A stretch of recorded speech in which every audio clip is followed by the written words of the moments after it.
প্রিয় দর্শক দেখেন, ডক্টর ইউনূস যখন ক্ষমতা নিয়েছিল, ছাত্র জনতা যখন ডক্টর ইউনূসকে যখন ক্ষমতা দিয়েছিল, তখন প্রতিদিন প্রতিদিন যে একটা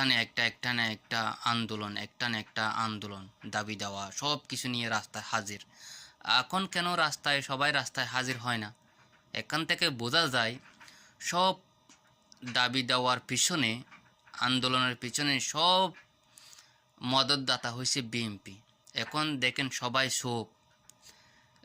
তখন ডক্টর ইউনূসের আমলে প্রতিদিন দাবি দেওয়া, কারণ এগুলা সবর পিছনে বিএনপি মদত দিচ্ছিল, কারণ তাড়াতাড়ি যেন নির্বাচন দেয়, তারা যেন তাড়াতাড়ি এই যে এখন দুর্নীতি, ঘুষ, সব ব্যাংকের কর্মকর্তা তাদের দলীয় নেতা বসাই দিয়েছে, যেন জনগণের টাকা যেন আওয়ামী লীগ যেভাবে খাইছিল, ঠিক তখন এখনও তারা ওই আমলে যারা আওয়ামী লীগ খাইছিল তারা বিএনপি মনে করে এখন আমরাও ঠিক সেভাবে খাবো। দেখেন, চিন্তা করেন একবার।